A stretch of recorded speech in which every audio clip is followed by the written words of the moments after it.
जी कैफेड, आज के लेक्चर का आगाज करते हैं। रिकॉर्डिंग का साउंड ठीक है? Okay okay. हमारा चैप्टर 14 हो गया कंप्लीट। इसमें सारे कंसेप्ट पढ़ लिए, रिप्रोडक्शन के क्वेश्चन हमने साथ साथ डिस्कस कर लिए, केस स्टडी का एक क्वेश्चन डिस्कस कर लिया था हमने। वो क्वेश्चन बहुत अच्छा था वैसे, लेकिन हमने सिर्फ अभी तक एक केस स्टडी का क्वेश्चन डिस्कस किया। अब चूंकि आपको पता है हमारे पेपर में ज्यादातर जो पोर्शन होगा केस स्टडी बेस्ड होगा, तो सिर्फ 1, 2 या 3 केस स्टडीज की डिस्कशन काफी नहीं है। केस स्टडी की डिस्कशन हमने ज्यादा से ज्यादा करनी है क्लास में भी, और आपने ज्यादा से ज्यादा रिटर्न फॉर्म में प्रैक्टिस करनी है घर में भी। अच्छा, एंड में मुझे याद आया पॉजिटिव और नेगेटिव कंफर्मेशन लेटर का फॉर्मेट था, वो पढ़ा है आपने? ठीक है, उसको याद करने की जरूरत नहीं है। ठीक है, सिर्फ आपको इतना पता होना चाहिए कि किस तरह की इन्फॉर्मेशन, जैसे audit report, sample audit report में हमने जो अप्रोच अडॉप्ट की थी ना, कि हमने सारी रिपोर्ट को याद नहीं किया था, सिर्फ उसको 2-3 दफा पढ़ लिया था, ताकि हमसे कोई पूछे ना इस पैराग्राफ कौन कौन से पैराग्राफ होते हैं रिपोर्ट में, किस पैराग्राफ में क्या इंफॉर्मेशन डिस्कस होती है, वो उसको मोटा मोटा बता सके। बस इस हद तक हमने तैयार किया था। एग्जैक्टली इसी तरीके से हमने कंफर्मेशन लेटर जो है इसको भी स्टडी करना है, रीड करना है, पॉजिटिव फॉर्मेट भी और नेगेटिव का भी। किस लिए? याद करने की, ज़बानी याद करने की जरूरत नहीं है। अप्रोच क्या होगी, 2-3 दफा हम पढ़ ले ताकि हमें पता हो कि कंफर्मेशन लेटर में किस तरह की इंफॉर्मेशन होती है, और पॉजिटिव में और नेगेटिव में क्या फर्क होता है, वो कौन सी ऐसी बात है जो पॉजिटिव में करता है और नेगेटिव में नहीं करता। ठीक है, और क्या कंफर्मेशन सेंड करते हुए सिर्फ ये कहता है कि मुझे बैलेंस या डिसएग्रीमेंट बता दो, कि उस डिसएग्रीमेंट की रीजन भी मांगता है। क्या कंफर्मेशन लेटर क्लाइंट की तरफ से जाता है कि ऑडिटर की तरफ से जाता है, ये चीजें आपको पता होनी चाहिए। ठीक है, क्या उसमें जो बैलेंस कंफर्म करवा रहा होता है वो इंटरिम डेट का होता है, वो फाइनल डेट का होता है, या वो जिस दिन ऑडिट रिपोर्ट दी जा रही है उस दिन का होता है? कौन सी डेट होती है, कौन सी डेट का बैलेंस कंफर्म करवाया जाता है? नॉर्मली ईयर एंड का, लेकिन कभी कभार इंटरिम। लेकिन अगर इंटरिम डेट का बैलेंस कंफर्म करवाए तो क्या कुछ एडिशनल प्रोसीजर परफॉर्म करने होते हैं। ये चीजें आपको पता होनी चाहिए। ये जब आप कंफर्मेशन लेटर को पढ़ेंगे ना, फिर आपको इसकी तसल्ली हो जाएगी। कितने स्टूडेंट्स ने रेड किया हुआ है? हाथ उठाइए। शाबाश, मेजॉरिटी ऑफ क्लास। ठीक है ठीक है। अच्छा, इसमें कोई लाइन लिखी हो? क्या लाइन लिखी हुई है? Please do not send remittance to auditor. भाईजान, आप कंपनी के डेटर हैं, हम एज ऑडिटर आपसे पूछ रहे हैं कि क्या आपने कंपनी के 5 लाख देने हैं। बाजू का जो मासूम लेटर होता है वो ये समझते हैं ये कंफर्मेशन लेटर नहीं है, ये डिमांड नोटिस है, और ये कंपनी ने कोई गुंडे हायर कर दिए हैं जिन्होंने हमें नोटिस भेजा है कि भाई अगर तुमने नहीं ना पैसे दिए तो हम आके तबाही फेर देंगे। तो वो घबरा के क्या करते हैं, वो उसको से वो साथ में चेक सेंड कर देते हैं। चेक सेंड कर रहे हैं। अगर चेक सेंड कर दे, कंफर्मेशन लेटर आपने भेजा, आपने कहा बताओ आपने कंपनी के 5 लाख देने हैं कि नहीं, उसने आपको लेटर 5 लाख का चेक भेज दिया, तो आपने 2 काम करने हैं। पहला काम क्या, ऑडिट पॉइंट ऑफ व्यू से एविडेंस मिल गया आपको, क्योंकि आपको पता है रिसीविंग ऑफ कैश भी इस बात का एविडेंस होता है कि रिसीवेबल था कि नहीं था। और दूसरा काम क्या करना, वाला चेक इन कैश नहीं करवाना, चेक क्लाइंट को देना है, वो इन कैश हो, क्योंकि वो क्रॉस चेक होगा, कंपनी के नाम पे होगा। वो डेटर इतना भी मासूम नहीं है कि बेरे चेक भेज दे। ठीक है, तो इसका मतलब ये हम उनको क्लैरिफाई कर रहे हैं कि भाई जहां पे लाइन लिखी हो ना, लाइन लिखी हो इसमें कि do not send remittance to us, इसका मतलब हमने कह रहे हैं हम एज ऑडिटर आपसे बैलेंस कंफर्म करवाना चाह रहे हैं, हम आपसे पैसे नहीं मांग रहे, हमें पैसे ना भेजें, हमें कंफर्मेशन का जवाब भेजें। पैसे भेजने तो अपने क्लाइंट को ही भेजें। ठीक है, इस लाइन का ये क्लियर हो गया मतलब? और कोई कुछ? क्या ये ऑडिट फर्म की तरफ से जाता है? यस, ऑडिट फर्म की तरफ से जाता है, क्योंकि इसका डायरेक्ट होना जरूरी है। ये जाता भी ऑडिट फर्म की तरफ से है, आता भी ऑडिट फर्म को है, लेकिन ऑथराइजेशन के साइन क्लाइंट से करवाने होते हैं हमने सीएफओ को। ठीक है, सीएफओ से, बिल्कुल जी। हाँ, एनुअल ऑडिट, क्योंकि ये इसमें इसलिए क्यों लिखा annual audit of our financial statements. देखिए, ये सिर्फ उस डेटर को ये बताने के लिए कि ऑथराइजेशन लेटर सीएफओ की से ऑथराइजेशन हो रही है, और सीएफओ उनको ये कह रहा है कि भाई जब हमारा ऑडिट चल रहा है, आप इसको लेटर का जवाब देते हैं। ठीक है, इस लाइन को थोड़ा चेंज करके दूसरे तरीके से भी लिखा जा सकता है कि we are conducted audit of your supplier. ठीक है, for this purpose we need this information, और नीचे सीएफओ के साइन होंगे तो वो ठीक हो जाए। याद रखें, सेंटेंस आप ऑडिटर के पॉइंट ऑफ व्यू से बनाएं या क्लाइंट के, इससे फर्क नहीं पड़ता। फर्क किससे पड़ता है कि लेटर किसके थ्रू भेजा। लेटर डायरेक्ट होना चाहिए, डायरेक्टली सेंड बाय ऑडिटर और directly received by auditor. Clear हो गया? कंपनी अगर रिप्लाई दे दे खुद उसको 1 लगाएंगे, अगर तेरे से पूछा ही नहीं है तेरे से, तुम उनका रिप्लाई तो पहले ही यस होगा सारे। कंपनी से पूछेंगे आपने वाकई इस लेटर से पैसे लेने, क्या वाकई हमने इस लेटर से पैसे लेने, वो तो यस ही कहेगी। कंपनी का जवाब तो कोई जवाब ही नहीं है ना, वो तो थर्ड पार्टी से होता है। कंपनी के जवाब को हम कहते हैं रिप्रेजेंटेशन। हम यहाँ पे रिप्रेजेंटेशन नहीं हासिल कर रहे, कंफर्मेशन हासिल कर रहे हैं। ठीक है जी। और कोई क्वेश्चन जी मेरे भाई? लियन क्या होता है? लियन कहते हैं सिक्योरिटी की डिफरेंट टाइप्स। जमानत, जब किसी से लोन लेते हैं ना, बैंक से लोन लेते हैं तो जमानत के तौर पे कुछ चीजें रखवाते हैं। और अगर आपको याद होना तो IAS 2 डिस्क्लोजर रिक्वायर करता है कि अगर कोई इन्वेंट्री जमानत के तौर पे रखवाई है कहीं पे तो उसको डिस्क्लोज करें। ऐसे ना IAS 2 में जैसा मुझे याद है कि 15-20 साल हो गए पड़ा, लेकिन ये 2 चीजें होती थी। एक NRV पे जो इन्वेंट्री होती थी उसका डिस्क्लोजर आता था, और दूसरा जो इन्वेंट्री आपने सिक्योरिटी के तौर पे रखवाई हुई है उसका डिस्क्लोजर आता था। तो ये सिक्योरिटी के तौर पे रखवाते हैं, इसके डिफरेंट टाइप्स होती हैं। हमने सिर्फ एक वर्ड, जनरल वर्ड यूज किया सिक्योरिटीज, वरना इसके अंदर फर्दर होता है हाइपोथिकेशन अलग है, प्लेज अलग है, मॉर्गेज अलग है, चार्ज अलग है। ठीक है, ये डिफरेंट टर्म। लियन अलग है। इन सब का मतलब एक ही है, क्या? सिक्योरिटीज। हमने एज ऑडिटर इनको सिर्फ सिक्योरिटी के लफ्ज के साथ ही मिलाना है। क्लियर हो गया मेरे भाई? और कोई क्वेश्चन? क्युमुलेटिव एरर्स कैजुअल एक टर्म यूज हुई है, ये भाई मुझे बताएंगे टर्म कहां यूज हुई है? Cumulative error schedule. Cumulative error schedule का मतलब है, आपको याद है हमें ऑडिट करते हुए डिफरेंट मिस स्टेटमेंट सामने आती हैं। अगर वो मिस स्टेटमेंट मटेरियल हो, क्या करते हैं? क्लाइंट पहले रिक्वेस्ट तो कर ले क्लाइंट से कि करेक्ट कर दे। क्लाइंट करेक्ट कर दे तो ठीक, नहीं करेक्ट करे तो फिर ओपिनियन मॉडिफाइड की तरफ जाते हैं, क्वालिफाइड ओपिनियन। अच्छा, अगर जोर से सुन के बताइएगा, अगर मिस स्टेटमेंट सामने आई लेकिन उसका इफेक्ट इमटेरियल है, इसका क्या करेंगे? बाकी मिस स्टेटमेंट के साथ ऐड करके देखेंगे, शाबाश। लेकिन बाकी मिस स्टेटमेंट तो अभी 2, 4, 8, 10 दिन के बाद आहिस्ता आहिस्ता सामने आएगी ना, तब तक इसको क्या करें? इसको संभाल के रख ले। इसको जिस सफे पे नोट करके रखते हैं ना, इसे कहते हैं क्युमुलेटिव एरर शेड्यूल। नाम से जाहिर है, शेड्यूल का मतलब लिस्ट, एरर का मतलब ऐसी लिस्ट जिसमें मिस स्टेटमेंट वगैरह, क्युमुलेटिव का मतलब जिसमें हम एग्रीगेट करते जा रहे हैं।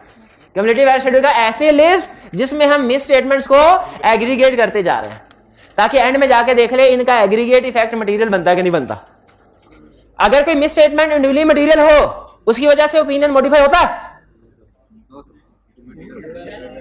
मटेरियल हो, क्वेश्चन की इंफॉर्मेशन गौर से पढ़ मेरे भाई। मटेरियल बोला, मटेरियल बोला।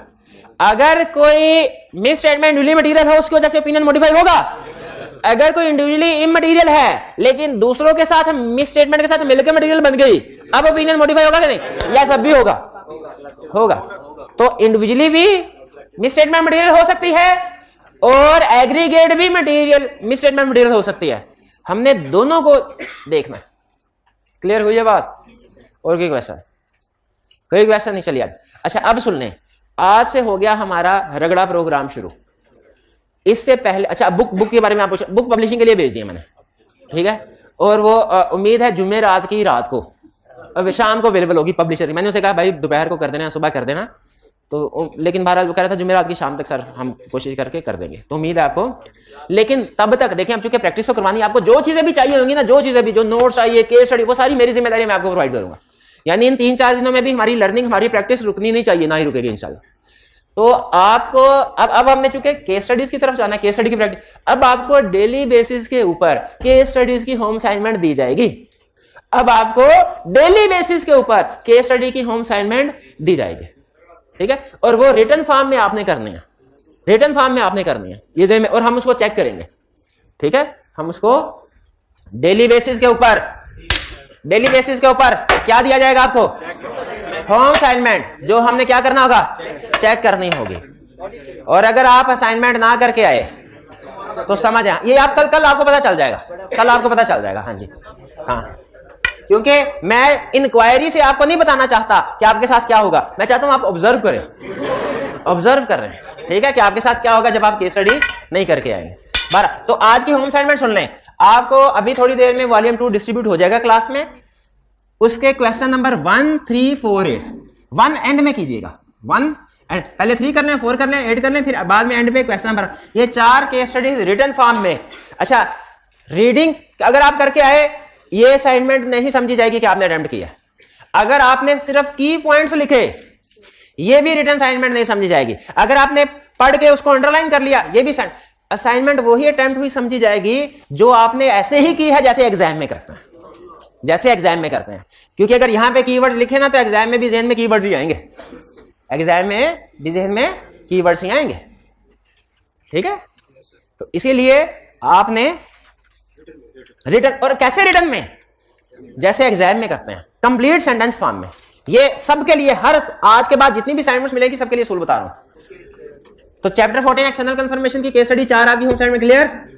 आइए अब कुछ डिस्कशन करते हैं ताकि आपको यह पता चल जाए कि केस स्टडीज आपने किस तरीके से उसको एनालिसिस करना है और एग्जाम में कितने तरीकों से हमें वो केस स्टडी कंफर्मेशन। अच्छा, एक चीज में रखिएगा, हर चैप्टर की केस स्टडी हमारे सिलेबस में ना, हमारी बुक में जो हमारी वाली बुक आई क्या वाली, उसमें तकरीबन 24 के करीब चैप्टर्स हैं। हर एक चैप्टर केस स्टडी बेस्ड नहीं है, ठीक है। समझ लीजिए कि 11-12 के करीब चैप्टर्स हैं जो केस स्टडी बेस्ड हैं और बाकी के चैप्टर केस स्टडी बेस्ड नहीं है। जो चैप्टर केस स्टडी बेस्ड है ना, हर चैप्टर की केस स्टडी का अपना एक इंफॉर्मेशन होती है, अपना एक स्टाइल होता है, ठीक है। आपने से पहले बिजनेस लॉ कैफ 4 में केस स्टडीज की होंगी, लेकिन उसमें एक ही जनरल अप्रोच होती थी। क्या अप्रोच? के लीगल प्रोविजन लिखे और केस का डिसीजन, बेसिक डिसीजन लिखे। यहां पे हर चैप्टर की केस स्टडी दूसरे चैप्टर से डिफरेंट होती है, यानी चैप्टर 4 की केस स्टडीज डिफरेंट है, इसकी रिक्वायरमेंट डिफरेंट होगी। चैप्टर 14 की केस स्टडी डिफरेंट है, इसकी रिक्वायरमेंट डिफरेंट होगी। तो आपने हर चैप्टर को उस ये जहन में रखना है, इस चैप्टर में जब आएगा आप केस स्टडी पूछता है तो कितने तरीकों से पूछ सकता है, ठीक है, किस तरह की केस स्टडी पूछता है, ये जहन में रखिएगा। जैसे अगर मैं आपसे पूछूं, अगर आपको उसने इंफॉर्मेशन दी हुई है कुछ किसी क्लाइंट के बारे में और नीचे रिक्वायरमेंट में लिखा हुआ बताओ what will be impact on audit report, तो ये किस चैप्टर की केस स्टडी है? ये ऑडिट रिपोर्ट वाले चैप्टर की केस स्टडी है। और अगर रिक्वायरमेंट में लिखा हो कि whether you will send positive confirmation और नेगेटिव कंफर्मेशन या कंफर्मेशन, तो ये जहन में रखिएगा। पहले केस स्टडी में सबसे पहला आपका जो डिसीजन होता है ना, वो ये होता है कि ये किस चैप्टर की है, कौन सा कंसर्ट पूछ रहा। तो स्टार्ट करते हैं हम। ये हमारा क्वेश्चन नंबर 2 है, जो आपको नोट्स डिस्ट्रीब्यूट किया जाएगा वॉल्यूम 2, उसका क्वेश्चन नंबर 2 है हमारा, वो भी डिस्ट्रीब्यूट कर दिया जाएगा। अभी बोला ना, वो कॉपी हो रहे हैं अभी फिलहाल आप सामने। एग्जाम में सबसे पहले कोई भी केस स्टडी आ जाए, बल्कि कोई भी रिप्रोडक्शन का क्वेश्चन भी आ जाए, सबसे अहम चीज याद रखिए उसकी रिक्वायरमेंट्स होती है। 6 महीने की तैयारी एक तरफ और 3.25 घंटे की परफॉर्मेंस एक तरफ। इसको मानते हैं कि नहीं मानते? 3.25 घंटे की परफॉर्मेंस भारी होती है, ठीक है। 6 महीने जो मर्जी तैयारी कर लें, उसमें अच्छा परफॉर्म नहीं किया, परफॉर्म नहीं कर सके। अब अगली बात सुने, ये बात तो आपको सब बताते होंगे, अगली बात सुने। 3.25 घंटे एक तरफ और वो 15-20 मिनट जिनमें आप रिक्वायरमेंट्स पढ़ते हैं, रिक्वायरमेंट्स वो एक तरफ। अगर आपने रिक्वायरमेंट पढ़ के उसको समझ लिया कि किस चैप्टर का कौन सा कंसेप्ट है, आपका आधा पेपर पास हो जाता है। तो इस 3.25 घंटे में भी जो आपका प्लानिंग का टाइम होता है ना, प्लानिंग का, वो ज्यादा अहम होता है 15-20 मिनट का। बाकी तो आपने सिर्फ लिखना ही होता है ना उसको। अगर प्लानिंग में गलत डिसीजन कर लें, वो हो किसी और चैप्टर की केस स्टडी, आप किसी और चैप्टर पर पहुंच जाए, कंसेप्ट कोई और पूछ रहा है, आप कुछ और बता दें, तो याद रखिए अगर आपने ये प्लानिंग के 2 मिनट में एक क्वेश्चन को पढ़ते हुए गलत डिसीजन कर लिया ना, फिर इसके बाद आप जो 12 मिनट उस क्वेश्चन को सॉल्व करेंगे ना, उसके 0 नंबर। तो पहला रूल क्या है? 6 महीने लगा, 3.25 घंटे लगा। दूसरा रूल क्या है? 3.25 घंटे के अंदर भी वो 15-20 मिनट जिनमें आप रिक्वायरमेंट्स को पढ़ के अंदाजा लगाते हैं, वो अलग है, और बाकी के 3 घंटे अलग है। ये 15-20 मिनट आपने ये इन्वेस्टमेंट करनी है। हमारा स्टूडेंट ये समझ रहा होता है मैं पेन रख के साइड पे सिर्फ अगर रिक्वायरमेंट पढ़ा, मैं टाइम जाया कर रहा हूं। हरगिज नहीं जाया हो रहा टाइम उस वक्त जाया होता है जब आप बगैर ड्यू कंसीडरेशन के, बगैर ज्यादा सोचे समझे क्वेश्चन को देख के एक नया अटेम्प्ट करना शुरू कर देते हैं। और ये आदत पड़ती है काउंटिंग के पेपर से। काउंटिंग के पेपर में रिक्वायरमेंट्स तकरीबन एक तरह की होती है, तो जैसे ही शक्लो सूरत सामने आते हैं ना, क्वेश्चन ट्रायल बैलेंस दिया नीचे, ओ ये तो वही सवाल किया था, इसमें क्या रिक्वायरमेंट होगी, इनकम स्टेटमेंट बैलेंस शीट। याद रखिए काउंटिंग में और थ्योरी के पेपर में फर्क है। अकाउंटिंग में बहुत ज्यादा वेरिएशन नहीं होती, वेरिएशन होती है लेकिन बहुत ज्यादा नहीं होती। कैश फ्लो स्टेटमेंट की आपने अगर स्टैंडर्ड पढ़ा हुआ है, उसमें आपने देखते होंगे उसमें इंफॉर्मेशन उसकी तकरीबन एक तरह की होती है। रेक्टिफिकेशन ऑफ एरर में इंफॉर्मेशन तकरीबन एक तरह की होती है। बीआरएस के क्वेश्चन में 2-3 वेरिएशन है सिर्फ, किसी में बैंक स्टेटमेंट देता है, किसी में बैंक स्टेटमेंट के बगैर इंफॉर्मेशन दे देता है, बस आपको देख के पता चल। लेकिन याद रखिए ऑडिट में वो एक ही टॉपिक को डिफरेंट वेज में टेस्ट कर लेता है, इसीलिए इसमें रिक्वायरमेंट डिफरेंट होती है। एक ही टॉपिक के अंदर आपको 10 तरह की रिक्वायरमेंट्स मिल जाएंगी, किसी में कुछ पूछ रहा होगा, किसी में कुछ पूछ रहा होगा। तो किसी भी थ्योरेटिकल पेपर में, खास तौर पे ऑडिट में जिसमें केस स्टडीज होती है, खास तौर पे ऑडिट में सबसे अहम चीज क्या है? रिक्वायरमेंट पढ़ के ये समझना के पूछ क्या रहा है, कुछ हमने बताना क्या है, ये है प्लानिंग फेज। इस पे आपने ज्यादा से ज्यादा टाइम लगाना। इवन आपका आधा घंटा 45 मिनट भी लग जाए ना, और आप लेकिन हर क्वेश्चन में से ये डिसाइड कर लें कि इसमें रिक्वायरमेंट में पूछ क्या रहा है, तो याद रखें ये ज्यादा बेहतर है उस स्टूडेंट की निस्बत जो कि फौरन पेपर अटेम्प्ट करना शुरू कर देता है। तो सबसे पहले हमने इस क्वेश्चन में बताइए, एग्जाम में ये क्वेश्चन हमारे सामने आ गया, सबसे पहले हमने क्या करना है, रिक्वायरमेंट पढ़नी है। जरा देखिए, required assess the appropriate, requirement का एक एक लफ्ज देखें। पूरी किताब अहम है, लेकिन पूरी किताब, वही बात दूसरे अल्फाज में कह रहा हूं, पूरी किताब एक तरफ, जो क्वेश्चन पेपर है वो उससे ज्यादा अहम हो गया। एग्जाम वाले दिन हमारे लिए पूरी किताब अहम नहीं है, क्वेश्चन पेपर में जो कंसेप्ट पूछे वो ज्यादा अहम है। और क्वेश्चन पेपर भी अहम है सारा पूरी किताब, लेकिन क्वेश्चन पेपर के अंदर भी क्वेश्चन इसके ना, अब मैं वो चीजें बता जो आपको लग रहा था मैं टाइम जाया कर रहा हूं, ठीक है, लेकिन इसी तरह आपको उस एग्जाम में भी लग रहा होता है कि जब आप प्लानिंग कर रहे होते हैं ना, एनालिसिस, टाइम जाया कर, ये टाइम जाया नहीं है, ये वो बातें हैं जो कहीं ज्यादा अहम है क्वेश्चन सॉल्व करने से। ये इस पूरी इंफॉर्मेशन में ये कोई, मेरा ख्याल है समझ लीजिए कोई 150-200 वर्ड्स तो होंगे, 200 के करीब वर्ड्स होंगे, या यूं कह ले कि इसमें कोई 25-30 लाइंस तो होंगी, ठीक है। इन चले 20 कर लेते, 20 लाइंस होंगी, 18 ऊपर है और 2 लाइंस नीचे है। सारी की सारी लाइंस अहम नहीं है। इस क्वेश्चन के अंदर 20 लाइंस हैं, सारी की सारी लाइंस इक्वली इंपोर्टेंट नहीं है, इसमें से कुछ लाइंस बहुत ज्यादा अहम है। वो कौन सी है, और बाकी की 18 कम अहम है। रिक्वायरमेंट में अब देखिए, ऑडिट की लैंग्वेज में बात कर रहा हूं। रिक्वायरमेंट को पढ़ने समझने में गलती कर दी ना, ये है risk at financial statement level. इसमें गलती की, पूरा क्वेश्चन गया हाथ से। हाँ, ऊपर की 18 में कोई गलती कर, इसमें गलती कर दी, पूरा क्वेश्चन गया, 1-2 नंबर गए, बाकी के नंबर मिल जाएंगे। वो रिस्क एट एजर्शन लेवल है। तो एग्जाम में ज्यादा से ज्यादा टाइम प्लानिंग आपने रिक्वायरमेंट पढ़ने समझने पे, रिक्वायरमेंट का एक एक लफ्ज समझ आना चाहिए। क्वेश्चन में चाहे पूरी एडजस्टमेंट छूट जाए, कोई मसला नहीं है। रिक्वायरमेंट क्या कह रहा है, असेस करें, डिसीजन करें, वैल्यूएट करें, इससे कोई फर्क नहीं पड़ता। असेस करो, वैल्यूएट करो, एनालाइज करो। वो बात होता है कुछ बुक्स में ना लेता था वर्ब लिख के ना लिस्ट बनाई होती है और कहा था इसका ये मतलब है, इसका ये मतलब है, वो फारिग है, क्रॉस मारे इसको, कुछ भी नहीं। ठीक है, असेस करो, वैल्यूएट करो, बताओ मुझे क्या बताएं, appropriateness of work performed by audit team.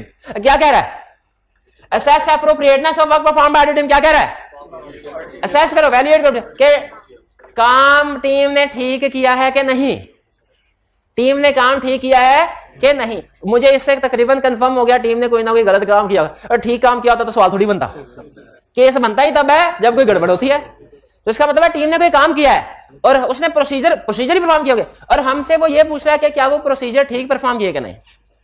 फिर also suggest the additional procedure which the audit team में परफॉर्म। अब उसको भी पता है कि कोई ना कोई गड़बड़ होगी, हमने सिर्फ ये बताना, इस हिस्से में सिर्फ इतना कह रहा है, क्या बताओ काम ठीक हुआ कि गलत हुआ, गड़बड़ हुई है। और दूसरे हिस्से में क्या कह रहा है, अगर गड़बड़ हुई है तो बताओ उसको ठीक कैसे करना, गड़बड़ हुई है तो बताओ। देखिए, ये रिक्वायरमेंट पढ़ के आपको ये समझ आ रहा है कि वो यही पूछ रहा है हमसे। आगे चलते हैं, चलिए। अब इंट्रोडक्टरी लाइन कह रहा है, you are the audit manager. Normally requirement नीचे होती है, रिक्वायरमेंट सबसे अहम शुरू की 1-2 लाइंस होती है ना, वो इंट्रोडक्टरी, वो होता है सलाम दुआ, इंट्रोडक्टरी इंफॉर्मेशन, हेलो हाय। कह रहा है, you are the audit manager responsible for the audit of Enkel limited for the year ended 28 February 2021। इस ईयर एंड का ऑडिट हो रहा है, ठीक है। ईयर एंड क्या है, 28 फरवरी 2021। अच्छा, डेट्स हमारे क्वेश्चन में अहम होती हैं, बिल्कुल होती हैं। हाँ, इंटरम डेट है कि फाइनल, इसके लिए, ठीक है। अकाउंटिंग में भी अहम होती हैं, और डेप्रिसिएशन वगैरह की एडजस्टमेंट की कैलकुलेशन यहां पे भी अहम होती है। खास तौर पे सब्सिक्वेंट इवेंट में अहम होंगे। सब्सिक्वेंट इवेंट कौन से होते हैं, जो ईयर एंड के बाद अगर होते हैं, उनके लिए हम। अच्छा, अब चलते हैं। कह रहा है, summary of debtors, sorry, audit team has prepared following summary of debtors balances for your review. Audit team ने आपके सामने कहा, सर ये लीजिए, रिव्यू कीजिए। मैंने कहा ठीक है। अब हम मैनेजर बन गए हैं। कह रहा है, summary of debtors balance at their confirmed amounts as at 31 January 2021। Debtors की समरी और जो अमाउंट उन्होंने कंफर्म किया 31 जनवरी। फौरन गलती पकड़ जाने का, ये तो ईयर एंड 28 फरवरी, 31, ये तो हो ही नहीं सकता, ये तो हो ही नहीं सकता। उन्हें किस डेट में भेजना चाहिए था, 28 फरवरी पे, 31 जनवरी में भेजा तो गलत किया। ये गलत नहीं किया, भेज सकते, इंटरम बैलेंस है तो भेज सकते हैं ना, बिल्कुल ठीक है। हम आगे चलते हैं। असर्शंस वेरीफाइड,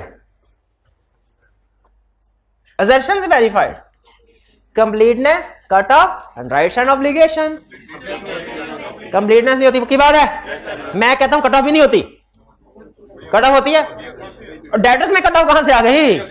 नहीं होती ना। इनडायरेक्ट रिलेशन, भाई मैं तो कंफ्यूज करूंगा, आपका कंसर्ट पक्का है तो मैं तो कंफ्यूज करूंगा, ठीक है, क्योंकि अब मुझे अपना टीचर देखिए, क्वेश्चंस करते हुए मुझे अपना टीचर ना समझे, मुझे आई कैप समझे, आपका दुश्मन हूं मैं इस वक्त मैं आपको घुमाऊंगा, गलती करने में मजबूर करूंगा, आपने अपने कंसर्ट पक्के रखने हैं। कंप्लीटनेस की दर्शन वेरीफाई नहीं होती, कट ऑफ की वेरीफाई होती है, हालांकि ये डेटर का केस है अकाउंट बैलेंस, लेकिन चूंकि सेल से इनडायरेक्ट रिलेशनशिप है, राइट हैंड एप्लीकेशन वो भी होती है, तो हमने एक गलती पकड़ ली, क्या लिखेंगे? सेंटेंस क्या बनाएंगे? assertion of completeness is not verified through confirmation, there should be some other procedure। अच्छा, यहां पे जजमेंटल क्वेश्चन, क्या हमें कंप्लीटनेस का कोई प्रोसीजर बताना चाहिए क्या नहीं बताना चाहिए? नहीं, वेरीफाई नहीं ना हो रही, तो क्या उसको ये नहीं बताना चाहिए कि फिर कंप्लीटनेस कंफर्मेशन से वेरीफाई नहीं हो रही तो किससे वेरीफाई होगी? तो वो बताने चाहिए कि नहीं? नहीं बताने चाहिए। चलो ठीक है, ठीक है, मैं वैसे मार्क्स देख के डिसाइड करूंगा। अगर मैं एंड पे गया और सारा मटेरियल लगा के मार्क्स को जस्टिफाई करवा रहा है, 5-6 नंबर का क्वेश्चन है और मैंने 5-6 गलतियां आइडेंटिफाई कर ली हैं, फिर मैं शायद मजीद डिटेल में ना जाऊं क्वेश्चन के, लेकिन अगर मार्क्स ज्यादा हुए तो मैं डिटेल में जाऊं। आपने इस तरह की चीजें सोचनी है कि मैंने गलती आइडेंटिफाई कर ली, अब इसको ठीक करने का तरीकाकार मुझे बताना चाहिए कि नहीं बताना चाहिए, ठीक है। कुछ चीजें तो उसने क्लियरली बता दिया, कुछ जजमेंट पे बेस करते हैं। इस पे हम सारे एग्री करते हैं कि कंप्लीटनेस की एडजस्टमेंट कंफर्मेशन से वेरीफाई नहीं होती। आगे चलते हैं। सीरियल नंबर है, डेटर्स हैं, balance as per books, book से क्या बना? जीएल, क्लाइंट के मुताबिक, और बैलेंस कंफर्म्ड बाय डेटर। ये एक तरह से वो समरी है जो मैंने आपको बताई थी ना, समरी। ये थोड़ी सी डिटेल्ड है क्योंकि इसमें कुछ मसले मसाइल सामने आए हैं।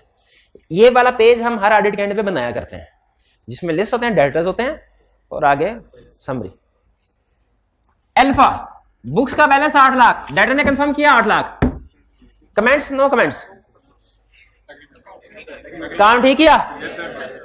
अच्छा, एक है इससे भी अहम क्वेश्चन, 3-4 केसेस हैं, क्या सबको मैंने इकट्ठा डिस्कस करना है कि अलग-अलग? ये ज़हन में रखिएगा, किसी भी केस स्टडी में अगर जितने भी 2-3-4 क्वेश्चन होंगी, हमने हर एक को अलग-अलग डिस्कस करना होता है, ये ज़हन में रखिएगा। पहले में कोई मजीद प्रोसीजर परफॉर्म नहीं करना। ओके, आगे चलते हैं। 2 बीटा, बुक्स के मुताबिक बैलेंस 9 लाख, डेटर ने भी कंफर्म किया 9 लाख, तो ठीक हो गया। कमेंट्स में क्या कह रहा है? Confirmation was returned bye courier on the grounds of invalid address. Courier वाले को घर का एड्रेस नहीं मिला, उसने कहा ये एड्रेस ठीक नहीं है, इस एड्रेस पे बंदा नहीं रहता। Confirmation was received by the client through its rider. Client के राइडर ने कहा मैं सर सारा दिन फारिग होता हूं, मैं घर जानता हूं इसको, वो चला गया।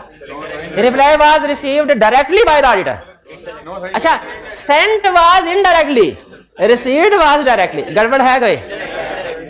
इससे अब मैं एज ऑडिटर सोचूंगा लगता है फेक डेटर था, एड्रेस गलत था, कोरियर वाले को तभी नहीं मिला, और राइडर उसने इसलिए भिजवाया ताकि वो फेक डेटर है ना, तो उधर करीबी किसी दूसरी जगह से वो ले आए, उधर से भिजवा दे। तो मुझे बताइए इसमें आपको कोई प्रॉब्लम नजर आती है कि नहीं? क्या प्रॉब्लम नजर आती है? इनडायरेक्टली रिसीव किया। अच्छा, एक तो है इनडायरेक्ट, इसमें हम क्या करें फिर? रिक्वेस्ट करेंगे? नहीं, इसमें हम खुद करेक्ट एड्रेस लेके खुद सेंड करेंगे डायरेक्टली। अगर फिर भी जवाब नहीं आता ना, यहाँ पे अल्टरनेट प्रोसीजर से ज्यादा मेरा रिस्क ऑफ फ्रॉड। क्या इसमें सिर्फ हम इनडायरेक्ट का इशू डिस्कस करें कि रिस्क ऑफ फ्रॉड भी करें? मेरा क्वेश्चन है, रिस्क ऑफ फ्रॉड भी करें, ठीक है। अब रिस्क, ये 2 पॉइंट आपने मेंशन कर दिए, मेरी तसल्ली होगी। अब इनको एक्सप्लेन कितना किस हद तक करना है वो आपकी जजमेंट है। जैसे इन स्टूडेंट ने कहा सर अगर हम इनडायरेक्ट कह रहे हैं और हम कह रहे हैं एविडेंस डायरेक्टली होना चाहिए कंफर्मेशन, तो हम ये लिखेंगे, मैं अगर क्वेश्चन एग्जाम में बैठूंगा सिर्फ इतना लिखूंगा कि ऑडिटर को ये कंफर्मेशन अब डायरेक्टली सेंड करनी चाहिए, ठीक है। इन्होंने कहा नहीं सर, मैं उसे आगे मजीद ये लिखूंगा क्या कि अगर उसका जवाब नहीं आता तो फिर अल्टरनेटिव प्रोसीजर से एविडेंस ऑब्टेन करना चाहिए। ये भी गलत नहीं हुआ, ठीक होगा। इशू आपने पकड़ लिया ना, मेरी तसल्ली हो गई। इशू को खींचा कितना, मुझे इसमें इंटरेस्ट नहीं है, मुझे हाँ ये डिसाइड करेंगे नंबर्स की बेस पे। लेकिन अगर आप एक्स्ट्रा लिख देते हैं उसमें कोई मसला नहीं, ध्यान में रखिएगा। पूरे ऑडिट में आप 1-2 जगहों के अलावा कहीं पे भी एक्स्ट्रा लिख दे उसमें प्रॉब्लम नहीं है। तो एक इशू इसमें इनडायरेक्ट वाला था, दूसरा जो एक तरह से थोड़ा हिडन इशू था वो रिस्क ऑफ फ्रॉड का था कि ये फेक डेटर लग रहा है, हम रिस्क ऑफ फ्रॉड इंक्रीज करेंगे। आपको इस इंफॉर्मेशन से लग रहा है कि रिस्क ऑफ फ्रॉड है? देखिए, राइडर की वजह से इनडायरेक्ट हो गया वो तो सब आइडेंटिफाई कर लेते हैं, लेकिन एड्रेस इनवैलिड था और फिर क्लाइंट से थ्रू हमें मिला है, इससे हमारा रिस्क ऑफ फ्रॉड क्लियर हो गया। 2 पॉइंट मैंने इसमें आपको दिए, एक कौन सा इनडायरेक्ट और दूसरा रिस्क ऑफ फ्रॉड। आगे चलते हैं। Third Gamma, balance has been booked 7 lakh, confirm by no reply received, Gamma has gone into liquidation. Comments में क्या लिखा है, रिप्लाई क्यों नहीं रिसीव हुआ? Gamma has gone into liquidation. अच्छा एक मिनट, अरे मैं एग्जाम में क्या करूंगा, अब उसने कहा नो रिप्लाई रिसीव्ड, तो जब रिप्लाई तो अल्टरनेटिव प्रोसीजर से एविडेंस लेते हैं, मैं इसमें अल्टरनेटिव प्रोसीजर लिखूंगा। बताइए कितने स्टूडेंट कहते हैं मेरी अप्रोच सही है, कितने कहते हैं गलत है? हाइब्रिड वाले क्या कहते हैं? हाइब्रिड वाले कोई पार्टिसिपेशन नहीं कर रहे होते। ए भाईजान हाइब्रिड वाले आप बताइए, जो फ्रंट बैठे या बैक एंड पे जहां पे बैठे, बताइए इस केस में अल्टरनेटिव प्रोसीजर लिखने चाहिए क्योंकि रिप्लाई रिसीव नहीं हुआ, या कि बैंक्रप्सी ऑफ डेटर के प्रोसीजर लिखने चाहिए? बैंक भाई हाइब्रिड में से आवाज सुना दें ताकि मुझे तसल्ली हो, मेरी आवाज उन तक और उनकी मेरे तक पहुंच रही है। किसी को भी दे दे भाई, हाइब्रिड में कुछ स्टाफ है हमारा?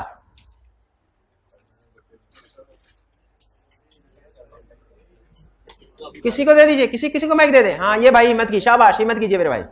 बताइए अल्टरनेटिव प्रोसीजर के लिक्विडेशन में गया है डेटर, बैंक्रप्सी के प्रोसीजर होंगे? नहीं हाइब्रिड में सर, शाबाश, बैंक्रप्सी के प्रोसीजर होंगे। मेरा भाई बता दीजिए बैंक्रप्सी के प्रोसीजर क्या होंगे? वो भी लिखने भी तो हैं कि नहीं, कि सिर्फ हेडिंग लिख देंगे बैंक्रप्सी के प्रोसीजर इसमें लिखने चाहिए। इसमें मैंने जोर नहीं दिया आपके ऊपर क्योंकि इसमें मेन इशू कवर हो गया था, 1-2 नंबर के लिए काफी है। लिक्विडेटर से पूछेंगे, क्लाइंट से पूछेंगे, ईयर एंड के बाद कलेक्शन हुई वो देखेंगे, करस्पॉन्डेंस देखेंगे, फाइनेंशियल पोजीशन देखेंगे, क्या थी गैमा की, उसके एसेट लायबिलिटी की पोजीशन क्या थी, सिक्योरिटी के तौर पे कोई चीज रखी है वो देखेंगे। भाई समझ आ रही है कि नहीं? ये प्रोसीजर लिखेंगे, समझ आ रहे हैं आप? लेकिन हेडिंग देके थर्ड केस गैमा, उसके बाद नीचे लिखने। फिर फोर्थ हेडिंग देंगे small distributors 6 lakh, confirm by not applicable. क्यों कह रहा है? These represent various small distributors whose balance were below rupees 30,000 due to immaterial balances they were not selected for sending confirmation। ठीक है? क्यों? इंडिविजुअली इमटेरियल तो गलत किया ना? क्यों गलत किया? इंडिविजुअली इमटेरियल एग्रीगेट होकर मटेरियल बन सकते हैं। जी जी, किस केस में? थर्ड वाले में? जी जी पूछिए। हाँ पहले देखेंगे जी, उन्होंने कहा जी पहले बताइए सर, आपने कहा था कंफर्मेशन का रिप्लाई जब रिसीव नहीं होना तो आपने पहले देखना है कि पॉजिटिव है कि नेगेटिव है, तो हो सकता है ये नेगेटिव भेजी हो रिप्लाई, तो सब कुछ गुड है, इसमें कुछ भी नहीं करना। 2 कंसेप्ट क्लियर करना है। पहला कंसेप्ट, अगर क्वेश्चन में कुछ भी मेंशन आना हो वो पॉजिटिव होगी क्योंकि ज्यादातर पॉजिटिव कंफर्मेशन सेंड की जाती है। और दूसरा रिप्लाई से, लेकिन उसकी रीजन बता रहा है, जब रीजन बता रहा होता है हमने रीजन के मुताबिक प्रोसीजर परफॉर्म करने का जनरल, और रीजन क्या है? लिक्विडेशन में गया है डेटर। डेटर कहता है भाई मैं तो घर में हूं, लिक्विडेटर बैठा है मेरे ऑफिस में, मैं तो बैंकरप्ट हो गया, मैं कुछ नहीं कह सकता, उससे पूछो उससे पूछो। तो इसीलिए याद रखें लिक्विडेशन में हमने लिक्विडेशन के प्रोसीजर परफॉर्म करने हैं, नो रिप्लाई के अल्टरनेटिव प्रोसीजर परफॉर्म नहीं कर, क्योंकि उसने स्पेसिफिक रीजन दे दिया है। क्लियर हुआ मेरे भाई? जिन्होंने पूछा था भाई क्लियर हुआ?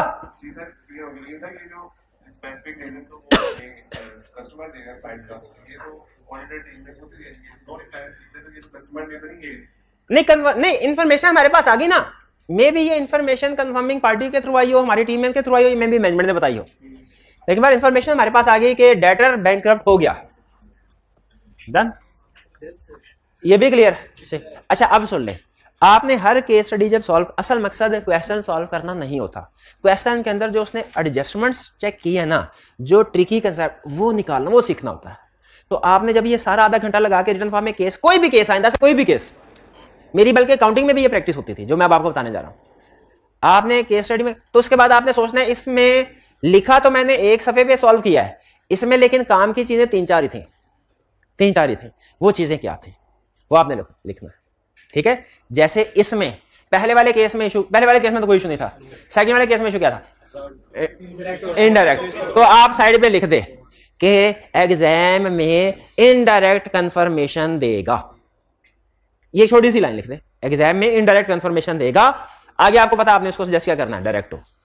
फिर दूसरा गैमा, कंफर्मेशन में डेटर बैंकरप्ट करवाएगा, तो मैंने बैंक्रप्सी के प्रोसीजर लिखने हैं एक लाइन में। यानी उसने जो की पॉइंट टेस्ट किया ना, जिसके ऊपर उसने क्वेश्चन खड़ा किया, जिस कंसेप्ट के ऊपर, आप उस कंसेप्ट को डीकोड करके लादा अपने पास लिख दें। फिर अगली लाइन में क्या लिखें? Small distributor. एग्जाम में वो छोटे छोटे डेटर्स कह के कंफर्मेशन नहीं भेजेगा, मैंने भिजवानी है। ये लाइन लिख ले, एक एक लाइन में ये की पॉइंट आपने ना, ये रिवीजन में काम आएगा। अगली दफा आपको ये क्वेश्चन दोबारा करने की जरूरत नहीं है, ये की पॉइंट्स आप पढ़ेंगे, रिवीजन हो जाएगी आपकी। और आप फिर देखेंगे, अभी आपको लग रहा होगा एक क्वेश्चन में, आगे चल के नेक्स्ट क्वेश्चन पे देखेंगे ना, आपको पता चलेगा नेक्स्ट क्वेश्चन में 3 नई चीजें आई हैं, एक वही चीज है जो पिछले क्वेश्चन में की थी। फिर जब तीसरे क्वेश्चन पे पहुंचेंगे, तीसरी केस, तो आपको पता चलेगा इसमें 2 नई चीजें हैं, 2 वही हैं जो पिछले 2 क्वेश्चन में की हैं। यानी आपकी लिस्ट कोई बहुत लंबी चौड़ी नहीं बनेगी। एक चैप्टर की अगर 50 केस स्टडीज है ना, तो हो सकता है आपके उसमें से 25-30 की कंसेप्ट्स निकले सिर्फ, जो एक सफे पे पूरे हो जाए। वो सफा है आपका असल नॉलेज। आपका असल नॉलेज ये क्वेश्चन सॉल्व करना नहीं है। अकाउंटिंग में ना, काउंटिंग करते करते ना, हम ऑडिट को भी काउंटिंग के तरीके से, उसमें प्रैक्टिस अहम होती है, क्योंकि एग्जाम में प्रैक्टिस करनी है। उसमें कुछ समझ एडजस्टमेंट ना भी आए ना, तो भी आपकी कैलकुलेशन हो रही है, आप इंडायरेक्टली सीख रहे होते हो।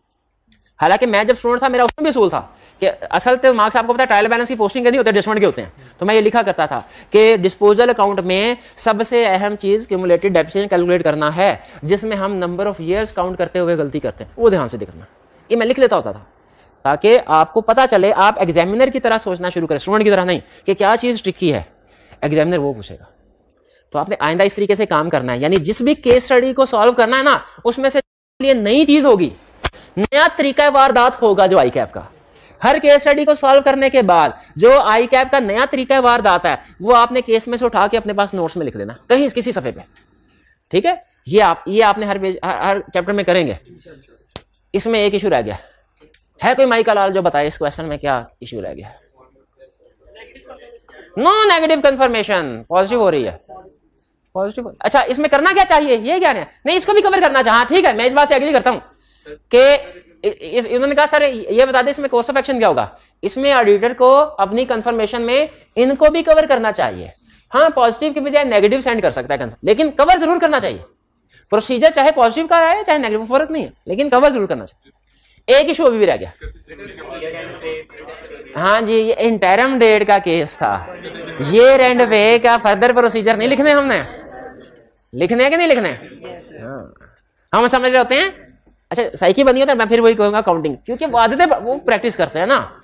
आप खुद अंदाजा लगा ले पिछले 6 महीने में कितने घंटे आपने काउंटिंग पढ़ी और कितने घंटे आपने कोई थ्योरेटिकल सब्जेक्ट पढ़ा होगा, जमीन आसमान का फर्क होगा। तो काउंटिंग में तो ऐसे होता है, एडजस्टमेंट फॉर 1 2 3 4, वो ये एडजस्टमेंट सॉल्व करनी होती है। लेकिन इसमें आपको इंफॉर्मेशन में से भी इश्यूज दे देता है। एक और चैप्टर है, उसमें भी उसने एक दफा किया ऐसे ही इशू लिखा, पॉइंट नंबर 1 ये मसला है, 2 ये मसला है, 3 ये मसला है, और नीचे कुछ और इंफॉर्मेशन थी, मसला उसमें भी था। अच्छे स्टूडेंट ने सिर्फ 3 मसले उठाए। क्यों भला? क्योंकि उसने 1 2 3 नंबरिंग 3 की दी हुई थी। हालांकि उसमें नंबरिंग जरूरी नहीं सारे मसले एक एक नंबर करके आए। इस क्वेश्चन में देखे उसने 1 2 3 4। अब इसमें एक अहम देखिए, क्वेश्चन प्रैक्टिस करवाना मेरा मकसद नहीं है, वरना ये मैं 10 मिनट में भुड़का देता। मेरा मकसद है आपको इससे सिखाना चीजें जो आपके बाकी के क्वेश्चन में भी काम आए।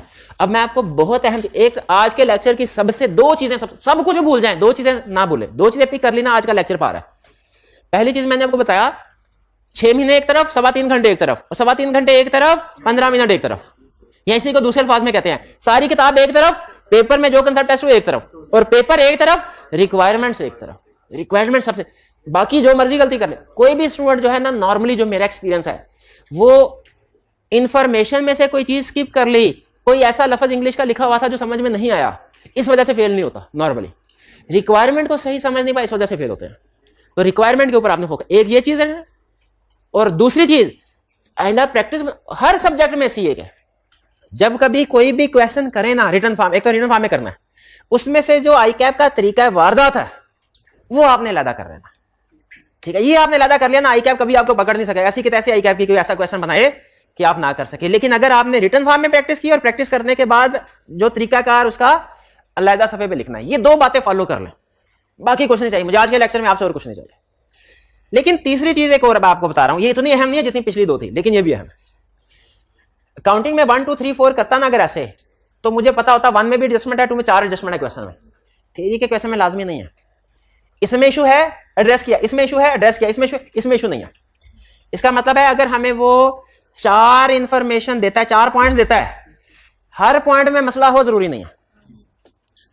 और दूसरी बात, अच्छा मैं एक सेंटेंस में बोल रहा हूं, ऐसा पॉसिबल है कि किसी पॉइंट में कोई भी मसला ना हो, ऐसा भी पॉसिबल है एक पॉइंट में 2 मसले हो, 2 मसले, ठीक है। और 1 2 3 के अलावा भी हो सकता है इशू हो, जैसे ऊपर कंप्लीटनेस वाला है, ऊपर इंटरनल ऑडिट वाला है। स्टूडेंट ये अच्छा स्टूडेंट ऊपर वाले को स्किप कर देगा, इसको ठीक करेगा, इसको ये दोनों ऊपर स्किप कर देगा। तो आपने पूरे क्वेश्चन को ध्यान से पढ़ना। क्लियर? आगे चलें। नेक्स्ट, इस क्वेश्चन में और कोई चीज तो नहीं डिस्कस करने वाले, बट ठीक है, मेरे ख्याल में भी नहीं है, मैंने डिस्कस कर ली। नेक्स्ट,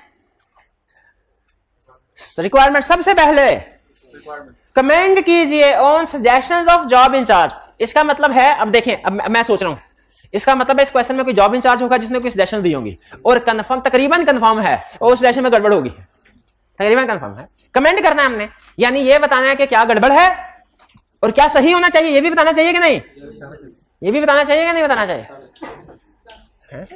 एक वक्त था आईकैप सिर्फ एग्जामिनर कमेंट्स देता था, हम टीचर्स आईकैप के ऊपर बड़ा कमेंट करते हैं। क्या हम कहते थे, भाई आप ये तो बता देते हो कि क्या क्या गलतियां की हैं स्टूडेंट ने, लेकिन सही क्या करना है ये कैसे पता चले। उसने कहा नो प्रॉब्लम। फिर काफी अरसे के बाद उसने जैसे सोल्यूशन देने भी शुरू कर दिए।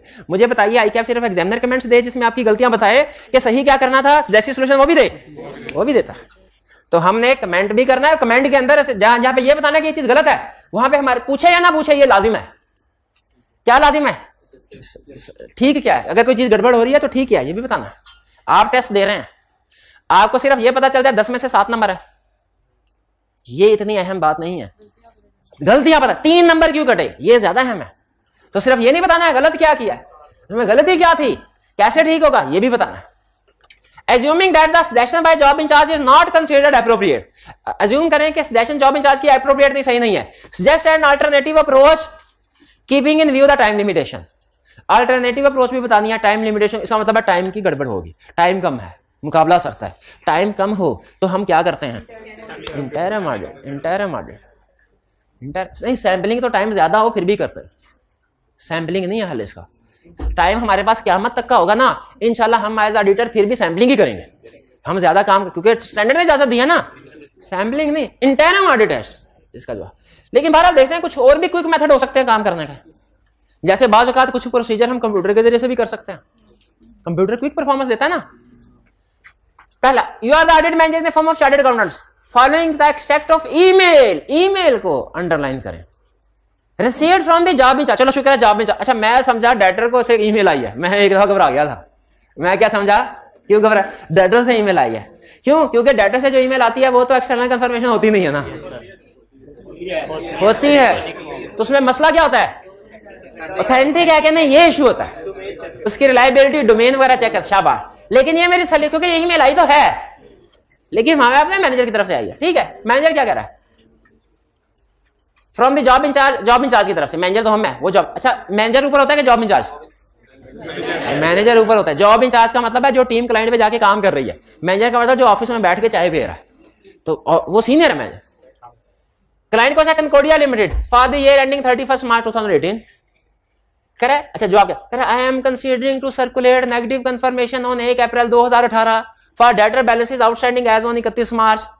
अच्छा बैलेंस 31 मार्च का कंफर्म करवा रहा है, लेकिन सेंड कब कर रहा है, 1 अप्रैल। नहीं ये ठीक है, कोई प्रॉब्लम नहीं है, कोई प्रॉब्लम नहीं है, ठीक है। एज फर्स्ट, अच्छा रीजन बता रहा है मैं क्यों नेगेटिव कंफर्मेशन सेंड कर रहा हूं। As firstly reporting deadline at CLR very stringent, very stringent मुझे नहीं पता क्या, पहली दफा सुन रहा हूं, लेकिन मुझे कंटेक्स्ट से पता चल रहा है कि इसका मतलब बड़ी कोई टाइट डेडलाइन है, कोई अनकरीबी ऑडिट इसका मुकम्मल करना होगा। कमेंट कीजिए ठीक डिसीजन है कि गलत।